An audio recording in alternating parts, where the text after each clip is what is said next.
नमस्कार दोस्तों, आइए यूपीएससी जीएस पेपर मेंस 2 का यह प्रश्न देखते हैं। दिया है, एक लोकतांत्रिक देश में दबाव समूहों की भूमिका पर प्रकाश डालिए। साथ ही भारत और विकसित देशों में दबाव समूहों के मध्य क्या अंतर है, इसको भी स्पष्ट कीजिए। ठीक है, तो आप इस तरह से लिख सकते हैं। आपको इधर और इधर नहीं लिखना है और हमको 150 वर्ड में लिखना है, यह भी ध्यान में रखना है।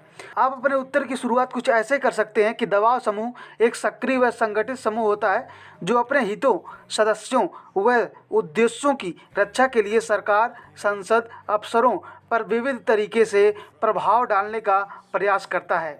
और इस तरह से उदाहरण के रूप में आप 1-2 ऐसे उदाहरण लिख दीजिएगा। उसके बाद से लोकतांत्रिक देश में इसकी क्या भूमिका है, इसकी अगर हम बात करें तो देखिए, राजनीतिक प्रतिनिधित्व, public union for civil liberty द्वारा अधिकारों के प्रति जन जागरूकता फैलाना। दूसरा, नीति निर्माण में जैसे कि हो गया ऑब्जर्वर रिसर्चर फाउंडेशन द्वारा विदेशी नीति की क्या भूमिका होती है, इस तरह से आप लिख सकते हैं। इसके साथ ही अगर हम इसके क्रियान्वयन की बात करें तो राष्ट्रीय बाल श्रम परियोजना क्रियान्वयन में इसकी अहम भूमिका होती है। साथ ही अगर सुधार की बात करें तो आप एडीआर की रिपोर्ट के बारे में जानते होंगे। myNeta.com जैसे जो प्लेटफॉर्म है, यहाँ पर जनहित याचिका का प्रयोग किया जा सकता है।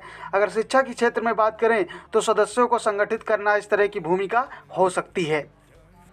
इसी तरह से पर्यावरण व विज्ञान केंद्र में अनुसंधान आदि इस तरह की स्थितियां हो सकती हैं। अगर हम विकसित देश की बात करें, दूसरी तरफ विकासशील देश भारत की बात करें तो देखिए, औपचारिक व नियमित प्रक्रिया हो सकती है। नीति निर्माण जैसे विदेशी नीतियों से अधिक भागीदारी, इस तरह की भूमिका हो सकती है। और अगर भारत की बात करें तो अनौपचारिक अधिक है यहाँ पर और भागीदारी कम है। ठीक है, इसके अलावा संसद को प्रभावित करता है। एग्जाम्पल के रूप में आप यूएस लिख सकते हैं। भारत व इंग्लैंड में कार्यपालिका ज़्यादा प्रभाव डालती है, ये आपको पता होगा। इसके अलावा देखिए, सुसंगठित व परिपक्व यहाँ का जो है सिस्टम है। और यहाँ पर देखिए, केवल FICCI जैसे को छोड़कर अनौपचारिक अधिक है यहाँ पर, मैंने आपको पहले भी बताया था। अब देखिए, विकसित देश में काफ़ी ऐसा होता है कि वहाँ लॉबिंग बहुत काम करती है और यहाँ पर भारत में इस तरह की स्थितियाँ बैन हैं, पूरी तरह से अवैध हैं। इतना सब लिखने के बाद आप अपने उत्तर का अंत कुछ इस प्रकार से कर सकते हैं कि देखिए, इस प्रकार पश्चिम में ये संगठन अधिक सक्रिय हैं।